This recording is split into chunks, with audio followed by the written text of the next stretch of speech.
বর্তমানে মেয়েরা কিন্তু সব ব্যাপারেই অনেকটাই দক্ষ।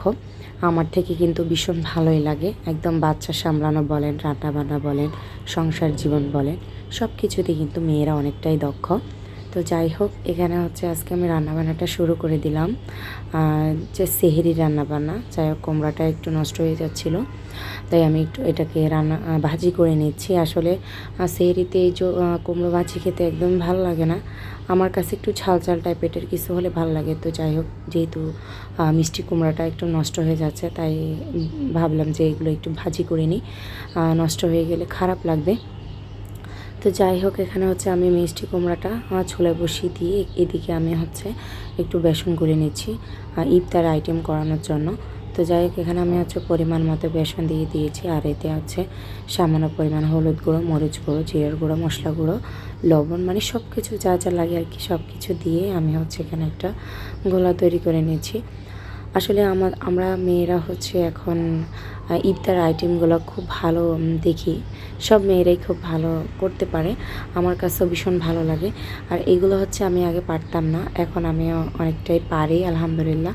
তো যাই হোক, এখানে হচ্ছে আমি ভালো মতো একটা ঘোলা তৈরি করে নিচ্ছি। আর এদিকে হচ্ছে আমার কুমড়ো ভাজিটা হয়ে গেছে। দেখতে কত লোভনীয় লাগছে, আসলে অনেক মজা হয়েছে এটা।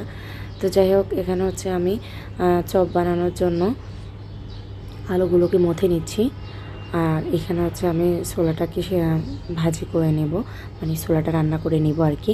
তো যাই হোক, এখানে হচ্ছে ছোলাটা আমার হচ্ছে একদম মশলা দিয়ে করলে বেশি ভালো লাগে না আমার কাছে। ছোলা অল্প মশলা দিয়ে করলেই ভালো লাগে। আর ইফতারের আইটেমে এমনিতেও ভাজা পোড়া বেশি থাকে, তো ছোলা একটু কম মশলা দিয়ে রান্না করলে আমার কাছে খেতে ভালো লাগে।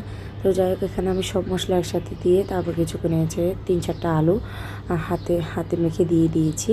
আর এখানে হচ্ছে ছোলাগুলো দিয়ে দিচ্ছি, তারপরে কিছুক্ষণ নেড়ে ভেজে এগুলোকে তুলে নেব। একেবারে পারফেক্ট হয়, কারণ হচ্ছে বেশি মশলা আমার কাছে ভালো লাগে না, জানি না কার কাছে কেমন লাগে।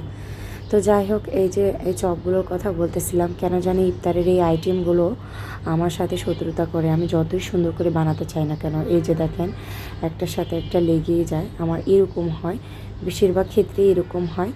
তো যাই হোক, এখানে হচ্ছে আমি এখানে কুমড়োর চপ ভেজে নিয়েছি, মানে কুমড়ো দিয়ে বেগুনি টাইপের করে চপটা ভেজে নিয়েছি। আর এখানে হচ্ছে আমি আলুর চপ ভাজছি। আমার কাছে কিন্তু আবার আলুর চপ আর বেগুনি খেতে বেশি ভালো লাগে। তোমাদের কাছে কোনটা ভালো লাগে অবশ্যই কমেন্টস করে জানিও। আমার কাছে কিন্তু পেঁয়াজটা একদম ভালো লাগে না, আমার কাছে এই যে আলুর চপটাই ভালো লাগে, আর হচ্ছে বেগুনিটা ভালো লাগে। তো যাই হোক, এখানে আমি বেশ কয়েকটা আলুর চপ ভেজে নিচ্ছি।